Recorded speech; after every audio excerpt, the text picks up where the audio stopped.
Oke, ya. Mungkin selamat malam Civivi, selamat malam Mas Faruk. Ya, Malam, malam, Bapak Ibu. oh, Malam, Pak Andre. iya, Malam, Mas oke. Faruk. Malam Bapak Ibu semua ya. Ini mungkin malam ini kita bahas update-update yang terus berjalan ya, mungkin dari kemarin ya. Jadi nanti membantu Bapak Ibu sekalian semua juga buat ini kira-kira nih pandangannya seperti apa gitu ya. Saya kan janji dari skenario yang saya udah buat dari sekitar eh, akhir tahun lalu ya, saya udah buat beberapa skenario, yang lebih lengkapnya artikel di Stockbit ya awal tahun. Saya akan update terus ya berkala ya. Jadi biar biar apakah masih on track atau ada perubahan terus sejauh mana gitu kan. Nah sekarang ini kan temanya apa nih? Oke, tapi sebelum itu coba ini apa seperti biasa ya, mungkin di kolom chat dulu nih gimana Bapak Ibu sekalian seminggu ini cuannya masih cuan atau apa namanya tuh merah nih di portonya selama seminggu ini kan IHSG all time high ya. IHSG all time high, gimana portonya all time high nggak atau merah? Oke, hijau, masih merah, masih ada yang merah masih hijau ya, jadi mulai hijau sedikit. Oke, nggak apa-apa, tapi Aisyah hijau banget bos. Jadi memang ada yang merah ada yang hijau ya. Kemarin asing cukup masuk besar ya, CPV ya bener ya. Kemarin ya, Ada asing TU-nya itu ya, masuknya, DSSA kalau nggak salah ya, berapa triliun gitu.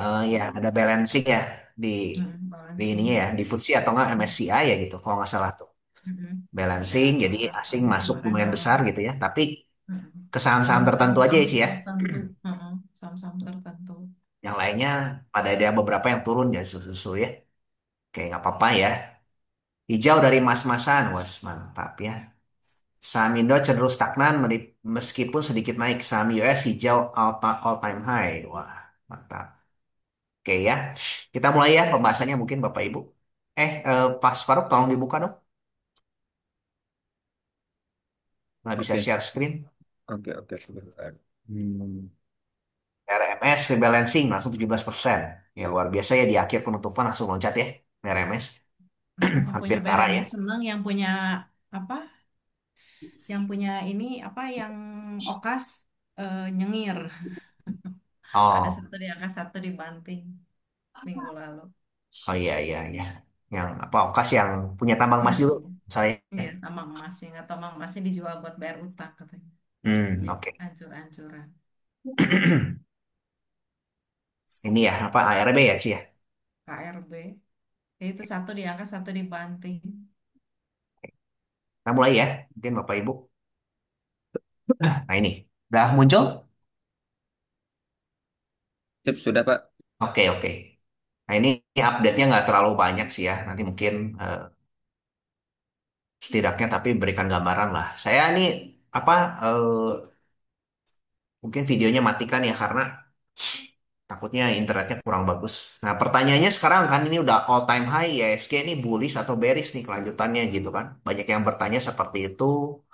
Kira-kira ini justru bakal tanda-tandanya ngedrop lebih parah atau seperti apa gitu kan. Karena kan efek dari Fed cut itu kan kita tahu ya sekitar beberapa hari yang lalu tanggal 19 itu kan eh, apa Fed melakukan cut ya. Tapi kita IHSG justru di akhir-akhir ini beberapa banyak saham justru koreksi ya, tapi hampir sebagian besar hampir sebagian kecil lah yang terkena efek dari balancing yang naik ya, seperti BRMS, DSSA gitu ya, beberapa saham lah.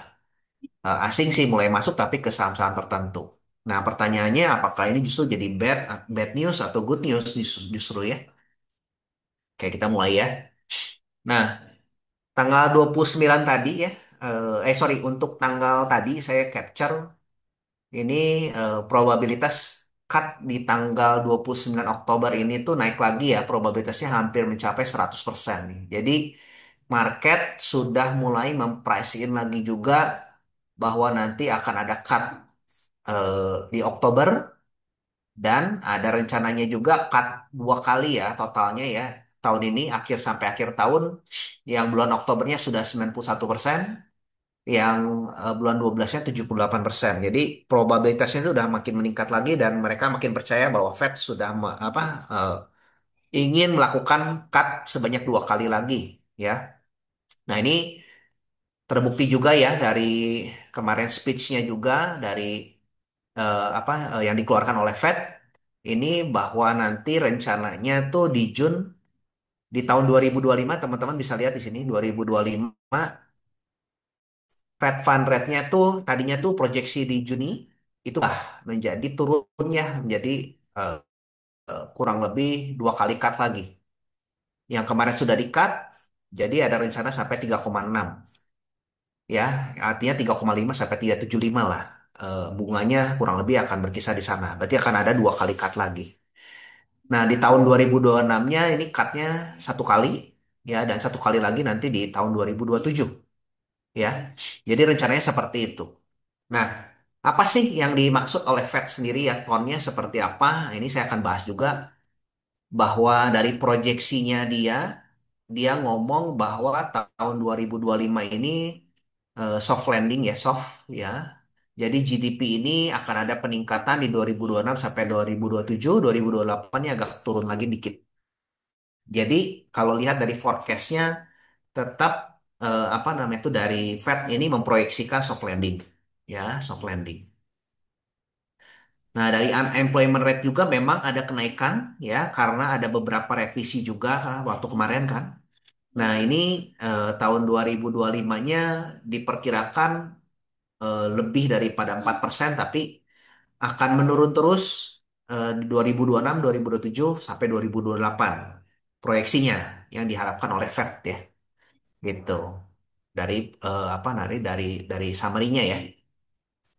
Nah, dari inflasinya juga ya, tadinya udah memang naik sedikit ya, hampir mencapai ke 3%, kurang 3% ya kurang lebih ya. Nah, ini 2025 itu di bawah 3%, akan menurun terus sampai 2028. Tapi ini namanya proyeksi ya. Kalau kita ngomongin belum tentu benar, dan dalam nanti perjalanannya apakah akan berubah atau tidak, berubah. Kita lihat yang Juni aja forecastnya aja tadi kan nggak cut rate cuma kalau nggak salah satu kali, berubah menjadi total menjadi tiga kali ya, 3,6 dua apa turun dua kali, dua kali. Nah, ini menandakan bahwa seiring berjalannya waktu situasi ini bisa berubah gitu kan. Yang tadinya soft landing mungkin berubah juga. Apakah jadi masuk ke resesi, justru Amerika mungkin saja gitu kan. Probabilitasnya tetap ada gitu. Nah, apa sih yang mungkin kira-kira bakal terjadi ya skenarionya ya. Nanti saya akan coba bahas. Makanya dari Fed Fund Rate-nya skenarionya dia akan menurunkannya tuh di 2025, 2026, 2027-nya nggak akan terlalu agresif. Setahun cuma sekali cut. Ya, jadi cut yang dilakukan Fed sekarang proyeksinya itu adalah cut yang nggak signifikan, saya sebutnya. Cut hanya untuk ibaratnya tuh menstabilkan lah kalau kita bicara. Ya, jadi istilah cut itu kan ada dua macam ya. Kalau kita ngomongin ada cut yang untuk sekedar untuk menstabilkan, dan cutnya satu lagi itu untuk resesi ya. Nah, ini yang tonnya dari Fednya sendiri sih cutnya untuk stabilin aja gitu kan. Kondisi yang inflasi sedikit overheating, dia akan turunin, unemployment-nya juga, rate-nya juga cukup naik, agak naik gitu ya. Ke batasnya masih wajar menurut Fed, jadi dia sedikit turunin untuk apa namanya tuh cut rate-nya lebih banyak sedikit, tapi nggak terlalu banyak, nggak terlalu agresif lah saya sebutnya. Sehingga apa efeknya? Efeknya tuh M2 supply money-nya tuh meningkat. Saya ceritakan lebih lengkap ya. Tapi kalau teman-teman lihat sebenarnya tuh Trump tuh punya agenda ya. Dengan agenda kemarin ada salah satu gubernurnya ya, gubernur The Fed-nya itu yang digantikan oleh Stephen Miran ya. Ini salah satu ekonomis dari yang pro, yang mungkin menyusun juga agenda Trump kemarin, dari perang tarif sampai rencana ekonominya, rencana yang dilakukan oleh Trump ini. Justru oleh di baliknya itu saya sudah cerita ya dari awal tahun kan, Stephen Miran ini sama Scott Bessent ini salah satu yang dibalik menyusun agenda besarnya Trump sebenarnya tuh. Dan Miran ini ditunjuk nih. didorong ya untuk mengintervensi kebijakan Fed. Bahkan dari tahun kemarinnya waktu siapa si Powell-nya sendiri itu bilang ya bahwa agak agak kesal mungkin ya dimulai sedikit diinterupsi lah, diganggu lah. Stephen Miran tadinya semua gubernur The Fed itu rata-rata ton bahwa oh setuju hari apa waktu tanggal 19 September itu diturunkannya tuh 25 basis poin.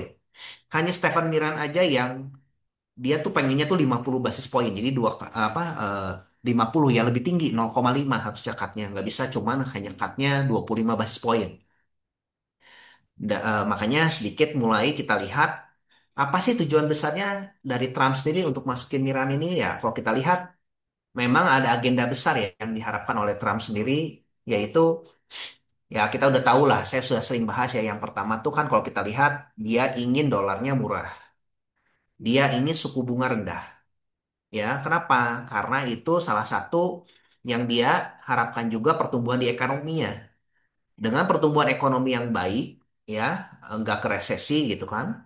Dia berharap eh, hutang-hutang yang jatuh tempo ini itu bisa dibayarkan melalui inflasi. Ya, itu lebih lengkapnya saya udah bahas ya dari artikel-artikel saya sebelumnya. Jadi ini masih ongoing. Jadi rencana besar Trump ini tuh masih berlanjut. Terutama dia ingin mencoba untuk mulai mengintervensi The Fed-nya sendiri. Seberapa pengaruh sih dengan masuknya Stephen Miran ini The Fed gitu kan? Kayak The Fed ini kan ada nominasi, kayak ada sistemnya tuh voting gitu. Jadi secara nggak langsung Stephen Miran ini dapat satu voting gitu ya dari totalnya kurang lebih sekitar kalau nggak salah 12 ya 12 eh, ada ininya ya ada gubernur, ada pejabatnya ya. Totalnya ada 12 voting ini tuh Stephen Miller pegang 1 poin gitu kan dari Trump gitu. Dan mungkin saja gitu kan dengan di dalamnya Miran ini dia akan mempengaruhi gubernur-gubernur lain juga untuk sama ikut ke suaranya dia secara nggak langsung. Bahkan ada beberapa yang udah mulai diganggu ya sama Trump sendiri ya. Salah satunya tuh kalau nggak salah saya lupa namanya ya ada Lisa kalau nggak salah tuh itu yang diganggu juga saat ini ya untuk eh, di, dicari-cari kesalahannya lah karena dia ingin mencoba mengintervensi lebih jauh untuk the Fed-nya sendiri. Nah, artinya apa? Artinya kalau saya lihat kemungkinan besar ada probabilitas proyeksi ekonomi yang dikeluarkan oleh the Fed ini nanti tuh tonnya makin lama tuh makin dovish lagi. Ya, nanti mungkin tarifnya suku bunga yang di-cut-nya tuh lebih dalam lagi ke depan. Ya, ada eh, kurang lebih akan terjadi ke arah sana kalau saya perhatikan. Nah, apa sih efeknya dari kemarin hasil apa namanya tuh siapa namanya Powell sendiri tuh cut suku bunga ya di tanggal 19 tadi. Oh ya, ini sebelum masuk ke sana tuh eh, Fed sendiri saat ini tuh sedang melakukan operasi buyback ya. Buyback obligasi-obligasi jatuh tempo yang saat ini ya lumayan ya dia terus lakukan nggak cuma 1 kali ini ya terus terus menerus ya kalau kita lihat ini teman-teman bukan QE, tapi mirip sama seperti operasi yang dilakukan oleh Pak Purbaya. Jadi sebagai teman-teman dapat gambaran. Jadi pemerintah punya uang di central bank, yaitu the Fed. Dan the Fed ini akhirnya mulai ngucurin duitnya lagi untuk membeli buyback obligasi-obligasi yang ada di pasar. Nah, kurang lebih seperti itu. Jadi hampir mirip sama seperti Pak Purbaya. Bedanya kalau Pak Purbaya naruhnya di bank gitu kan. Nah, kalau ini di buyback gitu kan, apa ujung-ujungnya yang terjadi gitu kan?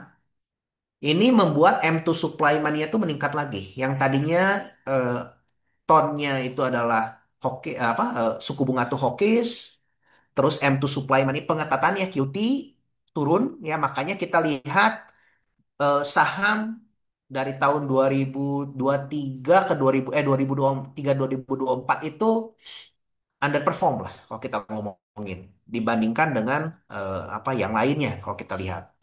Nah, saat ini berbeda tonnya sekarang udah mulai M2 supply-nya itu makin tinggi.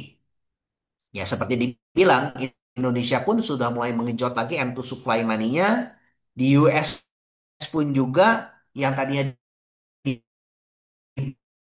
di apa ketat ya, udah mulai dilonggarkan lagi. Artinya itu meningkat lagi. Udah lebih tinggi sekarang bahkan lebih sudah melebihi yang waktu COVID ya. Nah, artinya apa nih? Artinya kita akan melihat market ini all time high. Nah, ini terbukti ya di US sudah mulai all time high gitu kan. Sudah mulai nih masuk ke fase euforia yang saya lihat. Ya, sudah mulai masuk ke era bahwa wah ini akan bagus ke depannya akan ngomong seperti itu semua. Ya. Nah, di Indonesia belum karena kenapa? Karena harusnya M2 supply money yang ada di developing market ini seperti Amerika ini justru akan mengalir ke emerging market dan ini masuknya baru sedikit ke Indonesia. Kenapa? Karena salah satunya tuh ada perubahan Sri Mulyani ke Pak Purbaya. Ya, sehingga banyak asing juga yang kalau kita lihat ya di Bloomberg itu banyak yang ngomongin bahwa aduh bisa nggak ya apa Indonesia ini termasuk salah satunya yang dikecualikan di emerging market untuk mengalirnya dana-dana asing. Ya kecuali rebalancing kemarin ya. Nah, ini artinya tuh uang yang masuk ke kita tuh belum banyak gitu kan, belum banyak gitu kan. Tapi akan masuk nggak? Nah, ini nanti saya buatin artikelnya ya, mungkin tayang besok deh. Ya, gimana nih akan terjadi gitu. Ya, tapi kesimpulannya M2 supply demand ini meningkat. Kita akan melihat banyak aset nanti mulai repricing ya. Artinya tuh dihargai lebih lagi ya. Orang tuh aset-aset tuh semakin bubble nantinya. Semakin mahal dan semakin mahal lagi. Ya ini yang akan terjadi ke depannya kalau saya lihat dalam jangka yang mungkin saya juga nggak tahu sampai kapan. Ya. Nah yang perlu diperhatikan apa? Kalau saya prediksi tahun 2026 ini tahun yang sangat volatil ya sama seperti tahun 2025. Dengan adanya M2 supply money yang mulai naik ini, kita akan melihat pasar akan bereforia lagi. Kalau saya lihat ya, akan ke arah sana. Artinya tuh market akan naik, ya bisa jadi naiknya saya nggak tahu sampai kapan, dan naiknya seberapa tinggi juga saya nggak tahu. Ya, kita akan melihat banyak orang yang sangat optimis di market, ya, ya, dan percaya bahwa market akan naik, semakin naik dan semakin naik lagi. Nah, itu yang akan terjadi kalau saya lihat ya. Nah, tapi kalau kita perhatikan pergerakan dari bond ya, Bapak Ibu ya, ini yang kita perlu perhatikan di sini tuh ada beberapa note ya, mungkin teman-teman supaya bisa memperhatikan juga. Ini masih terjadi inverted, artinya tuh di bond yang jangka pendek ya, yang kurang lebih 6 bulan, 1 bulan sampai 6 bulan ini tuh masih inverted. Artinya tuh jangka pendek ini tuh masih lebih tinggi daripada bond yang jangka panjang. Normalnya itu kan harusnya yang jangka panjang ini lebih besar ya nilainya, yieldnya dibandingkan dengan yang jangka pendek.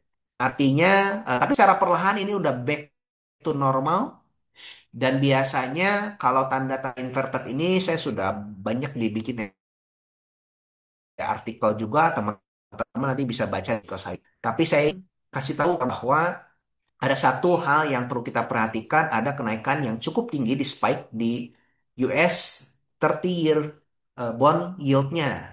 Itu yang tadinya sekitar 4,5 something gitu naik udah mulai ke 4,75 ya. Nah, kalau yieldnya semakin tinggi ke depan, ini teman-teman yang akan kita perhatikan mungkin bisa jadi terjadi crash. Ya, kenapa? Kalau kita lihat di atas 5% bahkan 5,5 ke atas gitu ya, nggak ada angka pasti ya, tapi kurang lebih yang saya pelajari itu bisa di atas 5% dan bisa terjadi crash kena kalau inflasinya tetap sticky, defisit fiskalnya jumbo, ekonominya mulai melemah, likuiditas mulai diketatkan karena inflasinya makin tinggi ya. Dan confidence shock muncul artinya tuh banyak geopolitik ya, urusan-urusan geopolitik ataupun black swan. Nah ini teman-teman yang harus bisa perhatikan. Karena kenapa? Likuiditas memang betul mengalir. Tapi kalau bond yield 30 tahunnya meningkat, M2 supply money ini akan masuk ke bond lagi. Dan akan terjadi crash di market saham. Nah itu yang saya ingin ingetin ke teman-teman. Kalau kita dalam jangka pendek ini menemukan saham nanti mungkin mulai repricing, makin repricing lagi, ya hendaknya kita jangan terlalu FOMO juga, gitu kan? Ya, tapi apakah kira-kira ini pas crash atau enggak? Ya, saya juga nggak tahu ya, karena kalau 5%-nya memang naik, atau nggak naik, ya, dan si Fed sendiri berhasil melakukan soft landing, market justru akan naiknya lebih gila lagi. Ya, market akan naiknya lebih gila lagi. Nah, kalau gitu probabilitasnya gimana? Nah, ini nanti yang saya akan bikin di artikel ya dan akan diupdate terus nih ke teman-teman. Ya, ini hanya warning sign aja dari saya bahwa ke depan ada probabilitas seperti itu. Ya, ya. Jadi apa yang membuat marketnya kan M2 supply money akan meningkat bond marketnya justru. Ya, karena kenapa? Karena market melihat untuk jangka panjang inflasi di Amerika ini makin tambah tinggi. Artinya bond risk ini akan repricing ke arah sana. Mereka membutuhkan yield yang lebih tinggi. Mereka ingin yield yang lebih tinggi, gitu kan, supaya apa namanya tuh inflasinya kan makin besar soalnya di Amerika. Nah, itu yang salah satu kurang lebih logiknya gitu. Ya, tapi ini teman-teman apakah akan terjadi? Belum tentu ya. Dan saya akan nanti update berkala ya teman-teman. Kalau mau benar-benar update-nya cepat ya saya sudah sering share mungkin di artikel ya di Hinsa artikel. Nanti saya akan lihat begitu ada apa ya, langsung update di Hinsa artikel. Ya mungkin teman-teman yang kemarin sudah merasakan juga ya waktu bulan 4 ya, saya langsung rilis artikel itu kan mungkin kalau yang bulan April kemarin pas di bottom beli itu artikel saya rilis itu cuannya cukup lumayan tuh di bulan April ya. Pas jatuhnya tuh paling dalam yang waktu ada gonjang-ganjing Indonesia gelap lah ya dan lain-lain gitu kan. Nggak percaya dengan Danantara dan lain-lain lah. Nah, waktu kemarin juga kan crash 98 apa ada orang muncul crash 98, market langsung ada koreksi dulu, nggak terlalu dalam sih tapi kan udah fear bikin fear banyak yang bertanya, saya update dulu di artikel. Jadi nanti ke depan ini saya akan update terus ya dengan di artikel ya. Jadi mohon maaf ya kalau di YouTube yang free ya kita juga nanti kita lihat kalau bisa seminggu sekali kita lihat lah nanti sambil berjalan ya. Jadi bisa jadi belum tentu akan update langsung gitu kan. Tapi ini sebagai tanda-tandanya buat teman-teman supaya bisa melihat ada resiko. Ya, ada resiko apa yang membuat market ini akan jadi crash. Tapi bisa jadi euforia makin tambah naik lagi. Mungkin aja akan terjadi seperti itu kalau soft landingnya bisa dilaksanakan.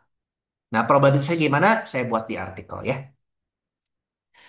Nah, ini apa sih yang saat ini kita lihat menarik nih? Saya kasih bocoran sedikit lah buat teman-teman lah ya. Ini bonus aja sih.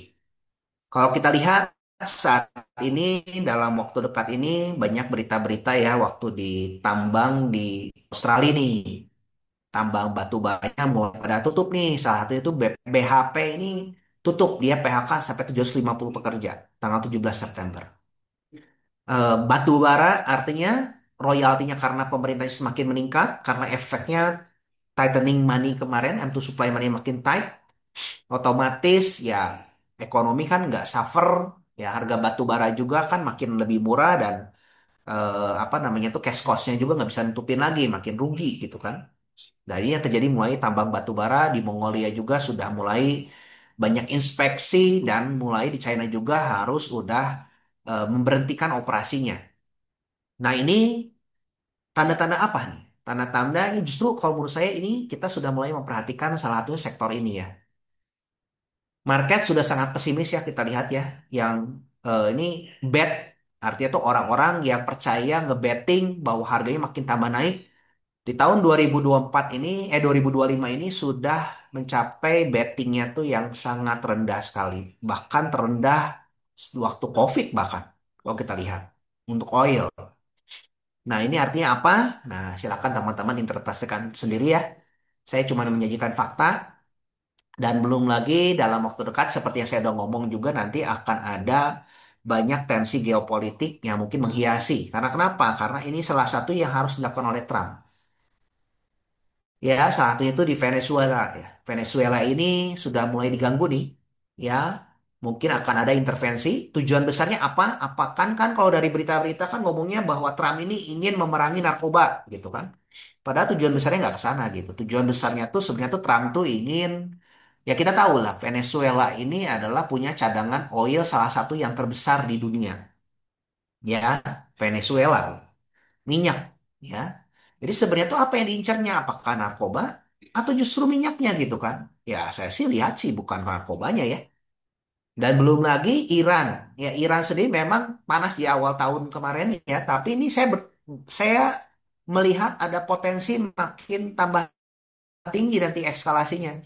Apakah di Venezuela, apakah di Iran, saya nggak tahu. Tapi Iran sendiri pun seperti yang saya udah ngomong bahwa ini termasuk negara yang ada 7 negara yang dibidik dari tahun 2021 semenjak ke waktu WTC kemarin, ini Amerika ya, yang WTC itu kan digempur sama kapal tuh, ya gedungnya ya kan. Dan banyak akhirnya ya mereka melakukan kampanye memerangi terorisme terhadap saat itu ISIS ya kalau kita ngomongin. Terorisme pokoknya dihajar sehingga Irak mulai diserang, negara-negara Timur Tengah lah mulai banyak diserang.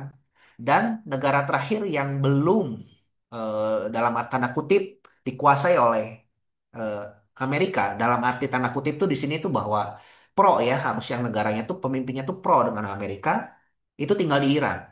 Dan Iran dan Venezuela ini salah satu yang punya cadangan minyak terbesar di dunia. Ya, top 5 cadangan besar di dunia ini salah satu itu adalah di Venezuela, Iran, Iraknya sudah dipegang, Saudi Arabia sudah dipegang. Nah, apa yang akan terjadi? Ini karena bersaing dengan China salah satunya ya. Mau nggak mau Trump harus mengamankan kolonisasi ya. Kolonisasi untuk cadangan-cadangan kritis ya. Cadangan penting ya. Kalau terjadi ke depannya bisa jadi apakah jadi perang saya nggak tahu ya, tapi probabilitas itu makin meningkat ya. Dan ini adalah satu sektor yang perlu diamankan ya, di baik di dunia ya kalau kita ngomongin. Karena kan banyak sekarang sumber daya justru udah mulai dikuasai oleh China. Dan ini sekarang mulai di take over. Makanya akan ada konflik-konflik. Minimal konfliknya bukan terbuka kayak di Venezuela kan udah mengarahkan kapal perang tuh ke sana ya untuk narkoba sampai ngirim kapal perangnya. Luar biasa ya. Nah, mulai diganggu tuh kan ada berita-berita di nelayan diganggu. Sekarang Venezuelanya sudah melakukan operasi-operasi militer, nunjukin militer-militernya itu tanda bahwa geopolitik ini ke depannya bisa jadi memanas. Ya, dan kalau konflik dalam negerinya memanas, baik itu Iran dan Venezuela, ini pasti akan berimbas pada jumlah produksi. Kalau jumlah produksi terganggu, apa yang terjadi? Supply shock. Nah, ini akan terjadi, kita lihat apakah akan terjadi. Kalau prediksi saya, tingkatnya probabilitasnya ini sangat tinggi. Ya, dan belum lagi berita ini terakhir baru banget gitu ya. Kalau kita ngomongin dalam minggu kemarin itu bahwa Rusia declare Kremlin bahwa NATO resmi berperang dengan Rusia. Nah, ini tensinya tuh makin tinggi lagi juga di Rusia. Ya, jangankan perang dengan Ukraine, artinya tuh dia udah mulai sedikit mulai declare-declare tuh sama NATO. Ya, dan geopolitik ini kita lihat ini akan menghiasi tahun 2026 kalau saya lihat. Apakah kapan pecahnya? Ya, saya nggak tahu ya. Tapi ini yang kita bisa prepare. Ya, ini yang harus kita prepare. Oke, nah mungkin itu aja update-update dari saya ya. Mudah-mudahan bisa membantu ya Bapak Ibu sekalian semua. Kita masuk ke sesi tanya jawab aja ya Bapak Ibu ya. Silakan kalau mau yang diskusi. Tapi sebelumnya mungkin silakan saya balikin dulu ke Mas Faruk ya. Siap, thank you Pak Andre sudah ngasih insight ya. Ini ada satu pertanyaan nih dari Pak Jeffrey di kolom chat. Mungkin bisa ada selain ada update Mau teknikal juga. Suara saya. CVP dulu kali ya. Iya, ya. Mas. Sekalian Bu Vivi barangkali ada update dari sisi teknikal sepekan terakhir. Sekalian ini ada minta insight nih Bu Vivi untuk saham-saham emas, Harta, Indi, MDKA, Antam, dan PSAB Bu Vivi. Silakan Bu Vivi. Oke, selamat malam Bapak Ibu. Kita lihat pergerakan seminggu kemarin ya. Indeksnya all time high kemarin ya. Bentar.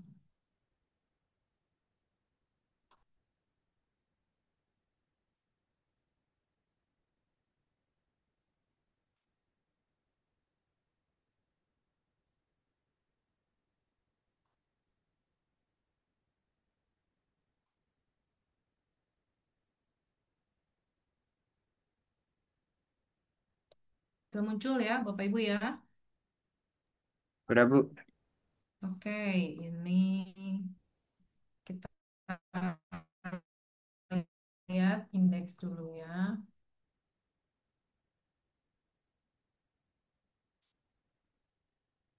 Ya, saat ini composite berhasil break level tertingginya di minggu lalu di angka sebentar 8.050 atau berapa gitu ya. Bentar saya lihat ini. 8.068. Nah, ini angka-angka hoki ya, 68 168 biasa ya. Ini kemarin tutup berhasil di 8.051 dengan value transaksi yang cukup besar karena ada balancing ya kemarin ya. Minggu kemarin itu terjadi beberapa kejadian yang cukup mengejutkan ya. Yang terkini adalah kenaikan lonjakan harga di saham emas, salah satunya BRMS. BRMS ditutup karena balancing ya di level eh, tertinggi dia di 650 ya. Lalu ada yang hancur juga minggu lalu, itu saham dari Okas yang sebelumnya naik-naik sampai 364, turun berapa hari ARB ini ya, berarti satu, dua ya, 2 atau 3 hari ARB, tutup di level 218. Nah ini Bapak Ibu, mungkin beberapa saham banyak yang triggernya story ya. Story ada backdoor listing atau ada corporate action dan sebagainya. Tapi karena corporate action itu sifatnya bisa jadi atau bisa nggak jadi. Nah kalau misalnya story-nya tidak mengikuti cerita seperti keinginan di awal, ya resikonya bisa ada penurunan yang cukup drastis juga ya. Jadi ini salah satu dari pergerakan saham yang cukup volatile. Jadi kalau Bapak Ibu nggak kuat dengan ayun-ayunan yang luar biasa, ya jangan ikut bermain di atau ikut bertransaksi di saham yang volatilitas tinggi ya. Nah, lalu untuk saham-saham lainnya kita lihat perbankan masih belum pada naik ya, masih pada merah-merah juga ya. IDX, Finance. Tapi kemarin ada rilis laporan Bank Mandiri yang kinerjanya turun secara year on year 8% ya. Ini indeks finance masih konsolidasi, masih di bawah juga. Terus kita lihat 4 bank besar ya, BBCA. BBCA masih di level support dia. Jadi dia ada support mungkin di 7.500-an. Kalau dia bertahan di 7.500-an bisa ada potensi untuk double bottom asal jangan tembus 7.500-nya ya. Lalu untuk Bank Mandiri, Bank Mandiri juga ada di support terdekat, ini mirip-mirip ya, semua 4.300-an ya. Lalu BNI, BNI agak defensif, ini lumayan ya, ke supportnya 4.000 ya. Ini di sini 4.000, dia ketahan di MA50. BBRI, BBRI ini lumayan defensif ya ternyata ya, masih di level resisten dia di 42 68. Terus ada resisten berikutnya ada di 4450, supportnya di 4079. 4070 lah ya di sini ya.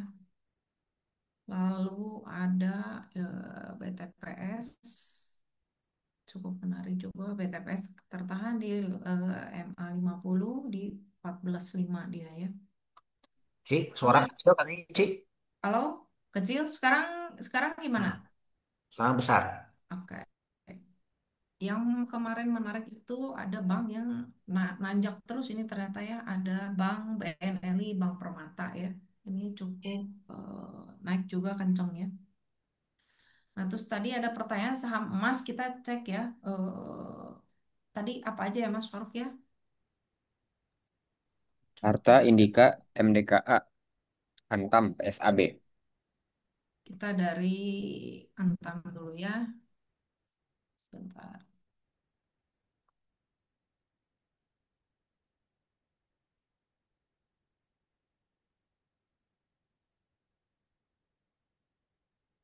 Antam dia ada di level support ya. Di sini nih banyak-banyak kejadian nih di level 3.300, 3.300-an ya. Ini CMA 20 lah. 3.000, 3.300 ya. Terus support berikutnya di ini, sorry, 3.300, support berikutnya di 3.100, berikutnya di 3.000 ya. Selama story emas masih kuat, masih berpotensi untuk melanjutkan penguatan ya. Lalu PSAB, PSAB supportnya di 500-an lah ya. Kita bisa pakai angka 500 dan 470 buat kita jadikan support ya. Itu ini udah mulai lower high ya. Supportnya tertahan di 510. Kalau tembus berarti dia bikin lower low ya. Terus PSAB Indika ya. Indika kalau nggak salah ini mau ada call protection ini mau right issue ya. Cek cek suara saya jelas nggak?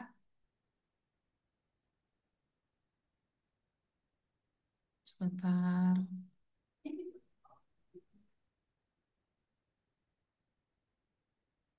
Suara saya jelas? Agak kecil kayaknya, Cik. Kecil. Saya matiin ini ya kamera ya.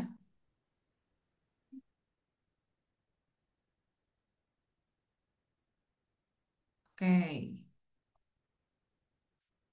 Sekarang jelas, jelas. Support Aman. selanjutnya ada di 2000-an ya Indika ya. 2000 lalu bisa kita pakai ini juga jadi support kita di 1860 ya. Selama masih bertahan di situ, masih berpotensi untuk melanjutkan penguatan. Selanjutnya apalagi ya tadi ya? MDKA. MDKA. MDKA MDKA kita Antam PSAB. ada trigger ini udah tadi MDKA PSAB udah. MDKA ada IPO anaknya ya, Mas. Mungkin ada korelasi ke sana ya nanti. MDKA tertahan di MA50 dia ya. Support terdekat di 2360. Selanjutnya ada support lagi di 2220 ya. Ini kalau 2220-nya nggak kuat, ini bisa berpotensi untuk bikin double bottom, double top. Karena ini border ya, ini resistance sebelumnya jadi support. Kalau nggak kuat ya dia balik lagi melemah lagi ya. Jadi level krusialnya di 2200-an ya untuk MDKA. Selanjutnya ada yang kemarin tuh cukup menarik tuh menurut saya Medco ya. Medco 12.8 support ya. Bisa kita pakai support berikutnya di MA50 atau MA20 di 12.2-an ya Medco. Terus cukup menarik lagi Elsa juga di area support dia. Terus saham rokok-rokok. Ini rokok-rokok lumayan cukup menarik ya dengan adanya pernyataan Bapak Menteri tentang bea cukai ya. Mungkin kalau ada kebijakan bagus, ini bisa menjadi cerita buat sektor rokok ya. Tapi ya siap-siap ini barnya cukup panjang-panjang. Ini cukup volatile, range-nya bisa sekitar 20% ini ya. Dari low ke 530 ke 640. Ini kemarin juga sempat dari 560 ke 690. Ini kalau bar-bar panjang begini, biasa saya break ke chart jam-jaman supaya kelihatan support jam-jamannya. Nah ini supportnya dia ada di area 620 ya, gitu. Ini untuk HM Sampurna, ini untuk gudang garam. Gudang garam supportnya di 10.475. Lalu ada WIM Bismillah support terdekat di 925. Yang cukup menarik lagi big cap ASI ya. ASI cukup kuat dibanding perbankan core big bank ya. Ini masih nurut di MA20 dia ya. Sama saya lihat yang gede lagi cukup kuat ada di Pegas. Ini masih ketahan di rapi di MA20 dia. Oke, mungkin cukup Call, Cik. sekian Bisa dari saya. bantu, Cik? Call gimana? Apa? Apa? Call, saham call. Oh, Indika tadi udah ya. Kan kita lihat PTBA ya. PTBA di area support ya, di sekitar 2360. Tapi ini kalau kalau ini kan harga sideways ya. Tapi ini biasanya bisa ada pantulan setiap saat ya. Mungkin ada trigger apalah kita nggak pernah tahu karena cerita story kadang-kadang ngedadak muncul gitu ya yang bisa bikin harganya ada lonjakan, bisa lonjakan ke atas, bisa ke bawah juga ya. Ini PTBA, lalu ITMG. ITMG kemarin juga mulai gerak-gerak. Nah, ITMG udah jalan duluan malah ya. ITMG mulai bottoming up ya. Supportnya di sini ketahan ini support dia tuh.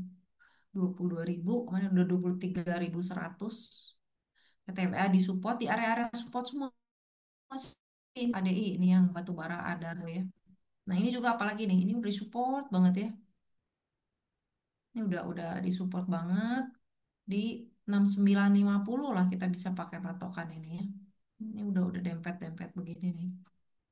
Terus ABMM ya. Kita kalau memang kalau mau beli ya memang lagi sepi-sepi ya, Dre. Ini ya betul, lagi sepi sih. Minyak juga lagi sepi, batu bara lagi sepi. 28 ini supportnya di ABMM di 2860 ya. Terus batu bara lain apa ya? ABMM, BTBA, Indika udah tadi emas, KKGI. KKGI. KKGI agak kurang liquid ya. Jadi perhatiin kalau mau beli. Ini ya support semua tuh di support ya. Mm-mm. 320 support ya. Mm-mm. Adaro coba kita lihat yang weekendnya. Tapi Adaro udah nggak ada batu bara kotor dia ya. Udah Ada lagi apa anak usaha? clean energy 16.4 ya. Ada masih ada Terus, kepemilikan lah, bukan anak usaha. Ya anak usahanya. uh-uh, uh-uh. MBAP Terus, sih. MBAP, MBAP. Mbap, sama support semua ini. Pada di support semua ya. Satway panjang ya sih. Satu panjang. Siap-siap nih tembus ke atas atau tembus ke bawah gitu. Kalau tembus ke atas dia biasanya lumayan kencang, turun ke bawah juga lumayan kencang kalau yang udah satu lama gini. Terus apa lagi? Udah ya. Batu bara lagi apa ya? Ya sih ya. Udah ya. Oke. INDS kayaknya Ci, itu dicek. Apa? INDS. INDS Indospring ini. INDS. Oh bumi, bumi lupa tuh. Oh iya itu rajanya itu. Sebentar ya. INDS. Indospring ya Perkeong ini ya. Perkeong. INDS di area support juga ya. Di 222 supportnya. Kalau tembus ada 100. Ya, ini saham dividen ya kalau nggak salah ini dividennya lumayan ya. Jadi kalau beli ini mungkin karena nggak liquid, jadi beli beli beli tunggu dividen kali ya. Kita lihat Bumi. Nah, Bumi cukup menarik. Support terdekat di area sini nih. 110. Selanjutnya ada support lagi di 108 ya. Coba kita lihat saudaranya juga nih, energi Dewa. Dewa. Dewa, lumayan ini Dewa udah tembus MA 50-nya nih. Supportnya kita perhatiin 214, 210 lah ya. Kalau ditembusin berarti mungkin melemah dulu ya ke support berikutnya di 202.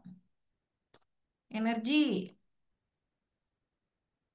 energi 6,5-nya nggak tembus-tembus ke atas ini. Nih, plafonnya di sini nggak jebol-jebol ya. Gitu. Terus sama apa lagi? Oh ini apa CPO ya? CPO masih masih lumayan ya. TAPG masih bagus, kuat, supportnya di 14.7, lalu MA 50 di 14.2. Yang kecil-kecil yang rame ini dari PT PT support di sini kita pakai 147 karena dia cukup volatile. Jadi range-nya barnya panjang-panjang, ya kita bisa pakai agak jauh ya. 148, 137-an lah, 135 atau 36 sini supportnya. Ghost Gosco juga sama sideway kita bisa pakai nih kalau kalau dibayangin ini kayak kayak segitiga ya. Supportnya di 195 195 sini. Ini breakdown.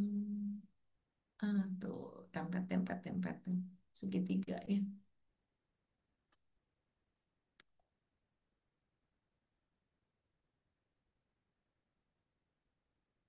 Oke, sekian dari saya.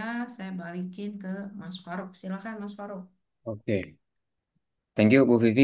Pak Andre melanjutkan kalau dari tadi sisi teknikal, kalau dari Pak Andre ada view tersendiri ke Pak terhadap saham emas atau call mungkin Pak yang tadi disampaikan banyak di posisi support Pak Andre, Bu Vivi juga. Ya, kalau call sih saya lihat ya karena sudah banyak yang tadi kan saya udah presentasi juga kalau apa kondisinya kan pesimis. Biasanya kan udah pada nggak diperhatikan tuh gitu kan. Justru kalau menurut saya lebih seneng yang cari yang nggak diperhatikan market gitu kan. Nggak Apalagi kalau diperhatikan. udah ada yang tutup gitu ya, Rek. Bener sih. Udah baik. Udah beritanya kan di Australia udah pada tutup. Di Mongolia juga sudah 15 perusahaan di ini ya di apa operasinya dihentikan gitu kan. Sekarang kita lihat cash cost juga kan call-call itu kan cash costnya udah ya BEP lah kalau kita ngomongin udah banyak ada beberapa perusahaan juga ada yang rugi gitu kan. Artinya kan udah banyak perusahaan yang tumbang juga ya artinya kan supply kan makin kurang makin kurang. Kalau supply makin kurang ada sesuatu ya ini ya bisa jadi menarik ya gitu kan. Ya itu bonus aja lah buat teman-teman lah di minggu ini ya. Mudah-mudahan ya, kalau saya lihat karena ada tensi geopolitik yang makin meningkat akhir-akhir ini, probabilitas itu makin naik. Ya, apalagi kan terakhir seminggu ini kan kita lihat ada berita ini ya, Rusia sama NATO nih, gitu kan, udah mulai panas lagi, gitu kan. Belum di Venezuela ya, belum nanti Iran sih belum lagi ya. Cuman kan intelijen yang bermain kan, kita nggak tahu tuh tiba-tiba meledak aja kan, bisa jadi gitu. Ya kalau saya lihat sih, ya salah satu yang low risk sekarang saat ini ya itu emiten call sih ya kalau kita lihat ya. Dan kalau emas tadi ya pertanyaannya emas, IPO emas maksudnya ya atau emasnya? Eh, Komoditas emas ya. Oh komoditas emas. Nah kalau komoditas emas sih saya lihat masih menarik ya, masih menarik. Nah untuk jangka pendek short term masih menarik. Probabilitas masuk ke 4.000 gimana nih gitu kan? Masih chance-nya sangat tinggi ya kalau saya lihat ya. Masih sangat tinggi ya. Kenapa? Karena tadi kan eh, bisa jadi kita lihat dalam jangka pendek kalau misalkan energi pada naik, inflasi naik ya itu emas akan terbantu juga akan naik justru. Ya kalau kita lihat. Nah pertanyaannya kapan nih? Apakah geopolitiknya akan memanas lagi nggak? Ya saya nggak tahu ya. Kapannya bisa terjadi? Mungkin aja di tahun 2026. Ya mungkin aja jangka pendek. Ya saya nggak tahu lah kalau kita ngomongin ya.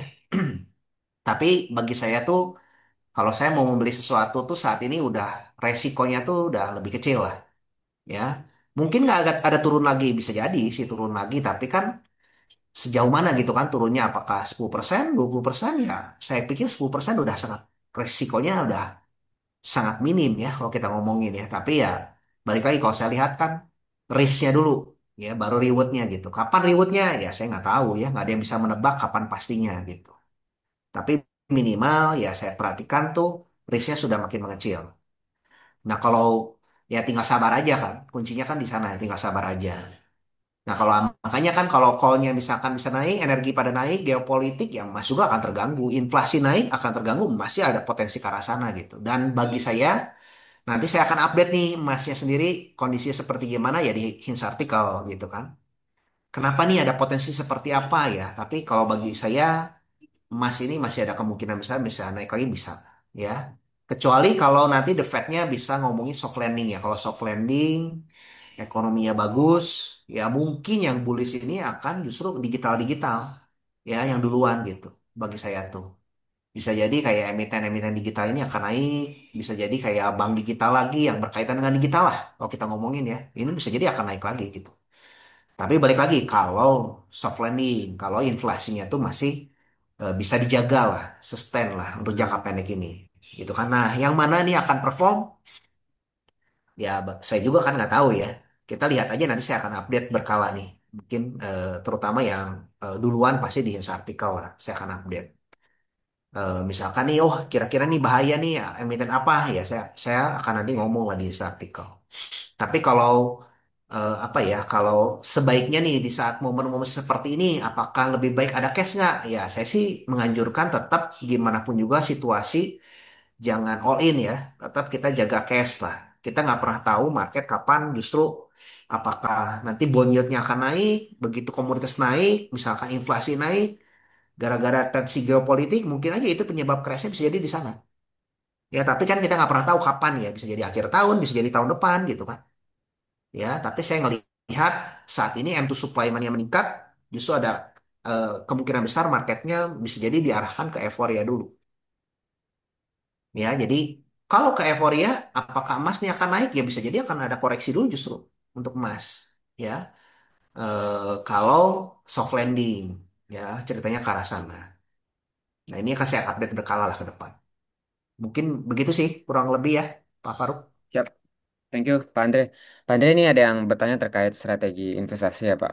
Pak Andre untuk awal tahun 2026 kira-kira persentase cash berapa? Terus selanjutnya adalah posisi cash sekarang Pak Andre berapa persen Pak? Kalau bagi saya sih beda-beda ini ya. Saya tuh kan terus terang udah banyak membeli itu waktu April kemarin dan sampai saat ini saya masih banyak yang saya hold. Jadi kalau market turun ya bagi saya tuh resiko tetap kecil ya karena cuannya udah lebar kan gitu. Nah, tapi kan bagi teman-teman yang baru beli sekarang itu mungkin beda gitu kan. Kalau saya sih mau lebih baik membeli saham-saham yang tadi kan kata CPV bilang mah masih disupport gitu kan sih. Ya masih ibaratnya mah masih murah lah kita ngomongin. Nah, lebih baik cari emiten-emiten yang kayak gitu. Tapi beda kan dengan teknikal yang mungkin kan kalau apa lagi bullish mungkin kan bisa jadi membeli bisa jadi kan nanti apa ada upside masih upside kan kalau lagi bullish. Nah, beda pandangan lah, beda sudut pandang lah. Tapi kalau saya sih lebih cenderung cari yang low risk gitu kan, yang valuasinya masih murah lah gitu. Jadi apakah saat ini saya pegang posisi cash berapa? Ya terus terang ya saya masih posisinya masih di saham. Ya lebih banyaknya ya kalau kita ngomongin. Cuman banyaknya emiten saya tuh yang saya pegangnya yang udah dari lama gitu kan. Jadi beda posisi nih dengan teman-teman. Jadi jangan disamakan gitu kan. Kalau saya boleh usulkan teman-teman tetap harus ada cash lah. Minimal mah ya 25% sampai 30% tetap dipegang lah karena uncertainty-nya tinggi gitu kan. Bahkan kalau memang moderat lebih baik kita 50% cash gitu kan, moderate gitu kan. Kan kok nanti ada euforia dulu. Ya kan probabilitasnya juga kita nggak tahu sampai kapan misalkan market ini akan all time high. Bisa jadi besok ada tensi geopolitik, kita nggak tahu bisa jadi besok crash gitu kan. Ya, atau mungkin marketnya euforia dulu berbulan-bulan mungkin aja terjadi seperti itu gitu. Tapi kan kalau kita posisi kitanya cashnya 50% misalkan 50% saham, kan kalau bullish sih oke, tapi kalau misalkan turun gitu kan, emiten-emitennya itu ya kita bisa bisa beli lagi di bawah nantinya gitu kan. Jadi balik lagi kan itu tinggal strategi teman-teman nih, jangan disamakan dengan posisi saya gitu kan. Kalau posisi saya sendiri kan tadi saya udah bilang sudah untungnya cukup tebal gitu. Jadi kalau turun ya saya tinggal tetap istilahnya tuh take profit gitu kan. Itu. Jadi balik lagi itu jangan sampai disamakan lah. Ya saran saya seperti itu sih, Ci. Mungkin Cici ada tambahan, Ci? Hmm. Ya kalau posisi baru masuk memang agak resiko sekarang indeks di all time high ya. Beda kalau udah masuk duluan berarti statusnya udah ini ya, udah floating profit kan, tinggal pasang trailing stop mau jual di berapa gitu ya. Itu udah ini ya kalau baru-baru ya lebih baik ada case-nya lah ya, jangan semua dimasukin dan lebih selektif ya Bapak Ibu, karena gerakannya nggak semua sama gitu ya. Kalau indeks naik, Porto mungkin masih ada yang merah ya Bapak Ibu, mungkin nggak semuanya setara satu irama sama indeksnya. Itu sih kalau dari saya. Oke, thank you Bu Vivi. Eh, Panit terkait geopolitik yang terjadi di beberapa pekan terakhir, Pak. Apakah wise kita untuk hold saham emas dan oil related atau mending cash aja, Pak? Spesifik sama sih. Saham emas dan oil related, ya. Oh, oil related. Ya kalau oil sama call sih bagi saya sih low risk ya.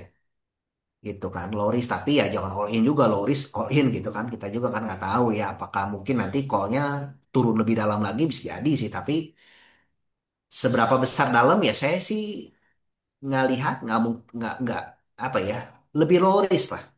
Ya bukan berarti nggak bisa turun lagi gitu kan. Cuman low risknya tuh seberapa besar bisa turunnya lebih dalam lagi gitu kalau saya lihat. Karena saat ini cash cost-nya call aja ya, itu udah mepet ya. Kalau kita ngomong bahkan udah BEP kalau kita ngomongin gitu. Jadi ada tinggal beberapa saham aja yang mungkin yang masih cuannya cukup tebal gitu kan. Tapi kalau kayak contohnya ADI gitu kan, untuk call-nya kan beda jenis call gitu. Nah kalau apa kayak emiten-emitennya call-nya hanya untuk apa namanya tuh untuk pembangkit itu kebanyakan udah BP lah bahkan udah mulai minus gitu. Jadi kalau saya lihat sih low risk-nya udah low risk sih karena banyak perusahaan yang udah mulai tumbang juga. Tapi ya kita nggak pernah tahu market lah. Mungkin lebih turun lagi bisa jadi sih gitu ya. Nah kalau di sana, tapi kalau emas ya saat ini saya melihat sih emas udah saham-sahamnya sih saya udah banyak bahas di artikel sih nggak enak juga ya nanti kalau saya buka-bukaan di sini. Tapi bagi saya sih emas ya udah perlu harus hati-hati juga gitu. Karena kan emitennya udah naiknya cukup tinggi ya, pada tinggi gitu. Nah perlu hati-hati lah, jangan terlalu terbawa euforianya ya. Tetap kalau kita, bagi saya punya emiten emas ya, saya udah hold dari bawah gitu. Jadi kalau bagi saya sih saya tetap hold ya, karena saya melihatnya apakah ini bisa setahun, 2 tahun, atau 3 tahun, atau bahkan 5 tahun. Nah, itu yang saya bahas di artikel. Ya, Bapak Ibu ya. Gitu. Mungkin mudah-mudahan menjawab sih ya, Mas Faruk ya. Oke, siap. Pak Andre, ini terkait skenario jelek, Pak. Jadi kalau misalnya kira-kira skenario jeleknya itu setelah Q4, walaupun ada euforia dulu, atau bisa aja terjadi dalam waktu dekat, Pak. Oke, kita nggak pernah tahu ya keadaan seperti apa. Kalau geopolitik memanas, inflasi tinggi, market bisa crash. Saya kasih tahu. Ya mungkin market bisa crash. Gitu kan. Kenapa? Karena inflasi ini kan justru otomatis kan Fed pasti akan tightening lagi. Yang tadinya sudah easing, tonnya dovish karena inflasinya tinggi, hawkish lagi tuh. M2 supply money tertekan pasti. Obligasi yield jangka panjang naik, ya, karena akan ada kemungkinan tingkat resesinya tinggi gitu kan. Nah ini yang perlu harus kita perhatikan. Tadi kan apa?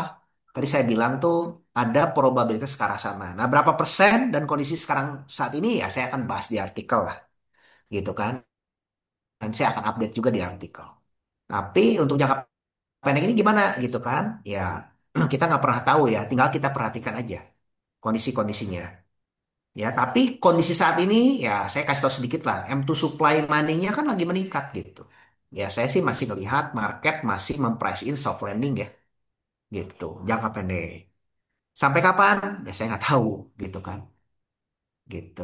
Nah, tadi sorry ada pertanyaan juga kalau saya lihat tuh di kolom chat tuh, kenapa sektor bank seperti yang digital BBYB apa bisa apa sorry dengan digital akan naik nih gitu kan? Korelasinya gimana? Karena kalau soft landing itu orang ngelihat bahwa ini ton akan makin turun dulu gitu kan? Ton makin akan turun dulu apa makin dovish gitu. Yang diuntungkan ya di sektor-sektor saham-saham growing. Saham growing itu ya bisa korelatifnya salah satunya itu ya digital. Saham-saham digital ini mungkin bisa jadi yang berkaitan dengan teknologi lah. Ini akan naik dulu gitu. Bisa jadi ke arah sana gitu. Tapi kan kalau ada hard landing ya kayak resesi tadi gara-gara inflasi tinggi mungkin geopolitik ya itu yang kita harus hati-hati gitu kan. Justru saham growth akan turun lagi gitu ya. Bisa jadi turun lebih dalam gitu. Karena kan ekspektasinya kan growing-nya bagus gitu.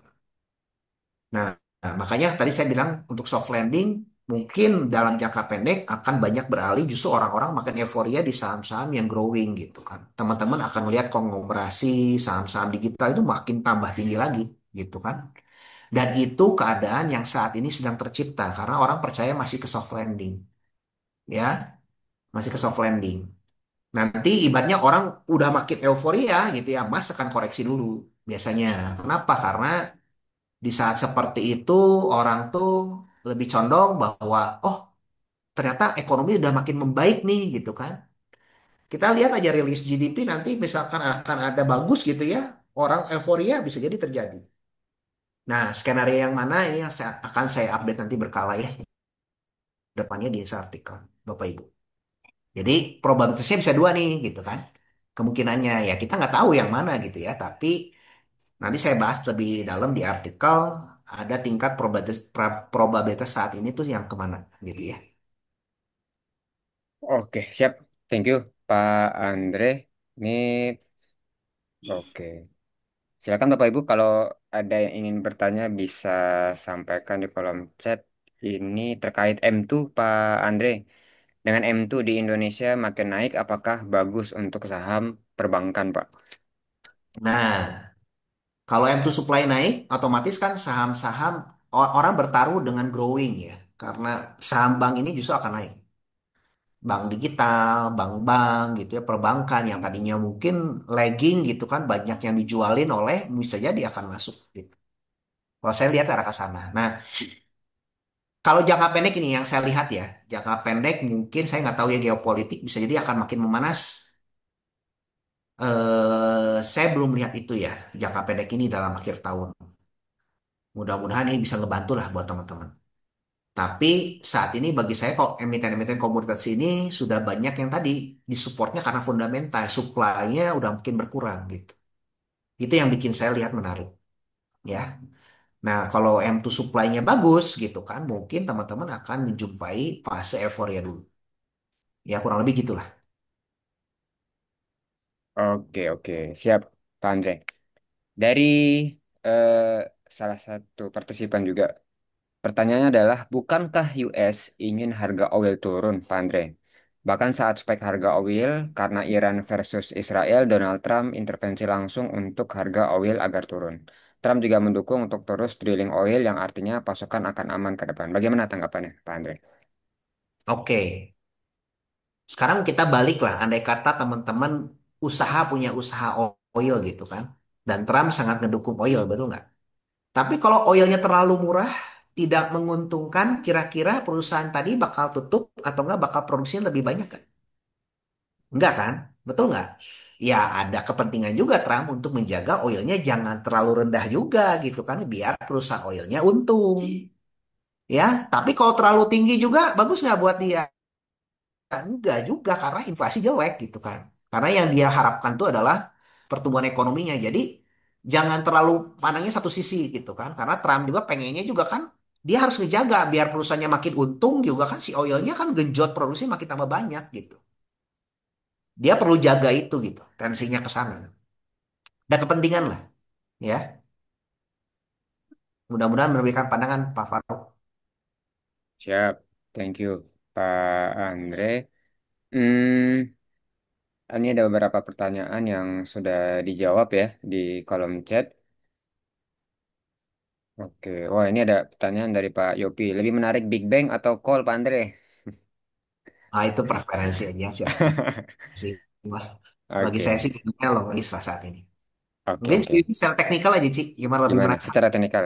Ya, Kalau bank mesti lihat asing dulu yang gede-gedenya belanja. oke, Kan yang oke. bikin naik kan Asing, big Be? money. Mm-mm. Kalau bank gede ya. Bang Besar. Iya, Kalau iya. kalau komoditas kan nggak bukan asing juga lokal masih bisa gerakin ya. Iya, Gitu. iya.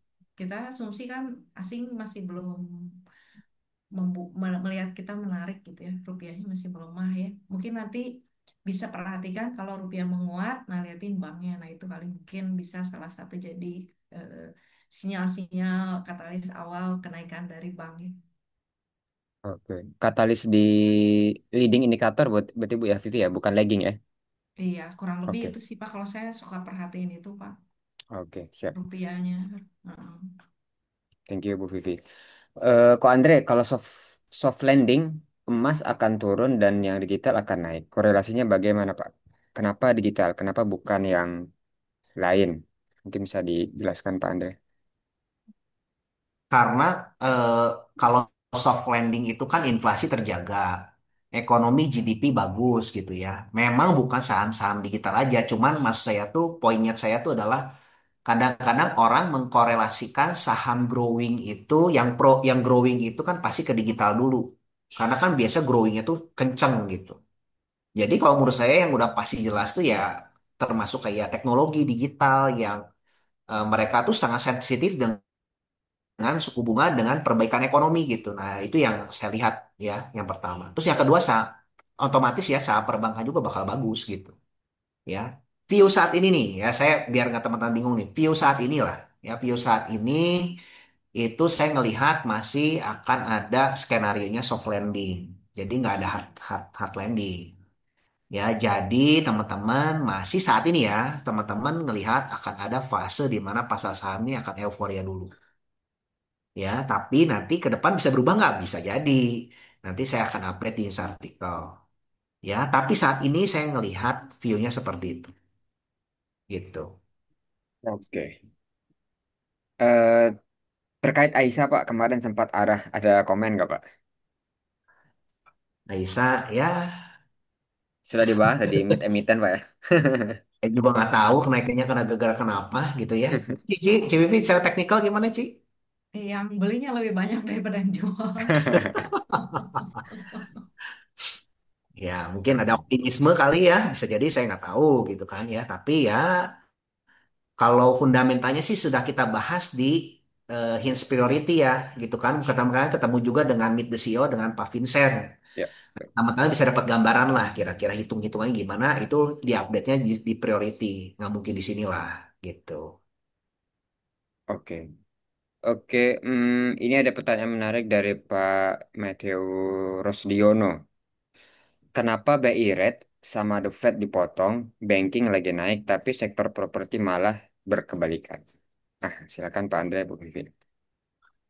Eh, kalau gini ya kalau kita lihat ya tadi saya bilang ada sektor yang sensitif ya sensitif di sini tuh yang awal tuh yang pro growth bisa jadi karena bank digital dulu kalau sudah GDP growth-nya bagus jadi bukan karena cut rate-nya saja. Ya, kita harus perhatikan apakah Indonesia ini GDP growth-nya bagus nggak gitu kan. Bakal bagus nggak nih dari M2 supply gitu kan. Sekarang ini bagi saya tuh saya melihat bahwa ini masih fase pembuktian Papurbaya terhadap asing gitu kan. Asing yang tadinya sudah membanjiri di sektor apa di negara-negara yang lain, terutama di emerging market. Nah, saat ini belum masuk nih ke Indonesia lebih banyak masif gitu kan. Nah, apakah ke depan akan ada masif? Itu saya bahasnya di artikel. Ya, nah otomatis kalau banjirnya apa saham asing banjir, ya sektor-sektor seperti properti juga nanti akan naik gitu. Saya percaya gitu. Tapi mungkin biasanya tuh lebih lagging lah gitu. Memang sensitif terhadap suku bunga, tapi sektor yang akan ini dulu justru di bagi saya sih tetap ya yang pro growth dulu. Saham-saham yang growing, yang lebih ke growth itu akan dapat benefitnya langsung gitu. Biasanya ya kalau akan ada aliran uang gara-gara cut rate ini, M2 supply-nya meningkat ya, biasanya di sana dulu. Consumer juga gitu kan. Tapi nanti properti naik nggak? Properti juga sama biasanya sih ngikutin gitu. Kurang lebih seperti itu sih Pak Faruk. Oke, siap. Mungkin kita udah masuk ke sesi terakhir. Ini ada beberapa dua pertanyaan lagi ya. Satu lah ya yang bisa kita bahas dari Pak Teddy setelah BI dan Fed Fed cut rate. Sebentar. Kenapa investor asing hanya akumulasi ke saham BRI saja dan cenderung distribusi di saham BBCA dan Bank Mandiri? Padahal BBCA labanya masih tumbuh, saham Bank Mandiri memang labanya turun, tapi karena ada suntikan dana 55 triliun bisa membuat LDR-nya turun. Nah, ada komentar nggak Bu Vivi Pak Andre? Waduh, saya itu harus tanyanya ke asingnya ya, jangan tanya ke saya. Iya benar. Oke. Cuman kalau bagi saya sih, saya ngelihatnya ya mungkin karena sektornya, ya tadi kan Pak Purbaya kan ngeguyur likuiditasnya kan ke saham-saham BUMN gitu kan, BCA kan nggak kebagian gitu. Ya itu sih mungkin ya salah satu faktornya ke sana juga bisa jadi gitu kan. Apalagi kan program-program Pak Prabowo sekarang kan lebih menyasarnya kan ke segmen yang UMKM, ke koperasi gitu kan. Setahu saya kan likuiditasnya kan ngalirnya kan ke koperasi-koperasi ya salah satunya ya, ke makan bergizi gratis, ke koperasi gitu, sektor-sektor yang di benar-benar diprioritaskan tuh UMKM, ya otomatis kan BRI ini yang exposure-nya ke UMKM-nya lebih tinggi gitu. Mungkin itu sih ya. Nggak tahu nih kalau Civivi ada pandangan lain Ci? Mungkin. Ya, mungkin kalau di penyalurannya lebih dipandang lebih memungkinkan ke yang lebih retail kali ya, ke bawah. Jadi orang masih melihat ada peluang di sana kali ya. Kalau yang lain kan lebih ke corporate kali ya, gitu. Jadi makanya BRI ya agak lumayan tahan ya kemarin kita lihat ya, gitu. Oke, Mm-mm. oke. Oke. Terakhir dari Pak Iqbal Garin terkait INDR, insight-nya Pak Andre tentang INDR dan lahan emas CKP, bagaimana Pak? Itu bahasnya di artikel lah nanti. Siap, oke. Kalau gitu Bapak Ibu, terima kasih banyak Pak Andre, Bu Vivi sudah hadir Bapak Ibu semua di Market Update malam hari ini. Kita sambung lagi ya Market Update di pekan depan. Kita singkat-singkat bahas malam hari ini. Semoga menambah insight dari apa yang sudah disampaikan Pak Andre dan Bu Vivi. Sebelum ditutup, mungkin Pak Andre, Bu Vivi ada yang mau disampaikan dulu? Silakan Pak. Civivi silakan sampaikan Ci.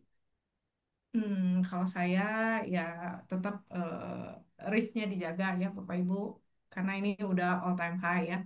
Kan kita nunggu-nunggu berita Fed rate turun, BI rate turun, udah jadi udah sell, takutnya udah sell on news ya, udah ketinggian. Tapi ya selektif lah, cari yang masih belum naik, yang resikonya lebih rendah. Itu sih kalau dari saya. Oke, kalau Jadi, saya sih sama lah ya. Kalau kita ngomongin bahwa risknya tetap gimana pun juga money management tetap perlu dijaga lah. Resiko kan tetap diatur ya. Jangan sampai kitanya terlalu terbawa euforia juga gitu. Apakah market euforia? Tadi saya udah bilang bahwa saat ini M2 supply-nya lagi growing. Harusnya market masih bertahan ya. Harusnya ya. Tapi kan kita nggak tahu ya nanti dalam jangka pendek ini apakah akan ada perubahan? Ya mungkin aja ya. Karena volatil kan. Tadi kan saya bilang juga kemarin waktu di YouTube yang lalu saya udah ngomong bahwa probabilitas aja yang tadinya 91% bisa turun jauh gitu kan. Tergantung. Banyak kejutan, Nah itu gitu. Jadi kita nggak banyak pernah tahu lah. kejutan kita. Iya. Mungkin itu sih Mas Faruk silakan. oke, sip. Baik, kalau gitu terima kasih banyak Pak Andre Vivi. Sampai ketemu lagi minggu depan Bapak Ibu. Silakan pantengin Instagram di Hints dan IAI. Atau mungkin bisa masuk ke jadi member Lite ya, biar informasi yang nggak terlambat. Ada artikel-artikel dari Pak Andre juga dan prinsipal lain. Silakan disimak. Sampai ketemu pekan depan. Selamat malam, cuan selalu. Assalamualaikum warahmatullahi wabarakatuh. Selamat Malam malam. Bapak Ibu. Malam, Vivi. kasih Andre, Mas Farouk, Bapak Ibu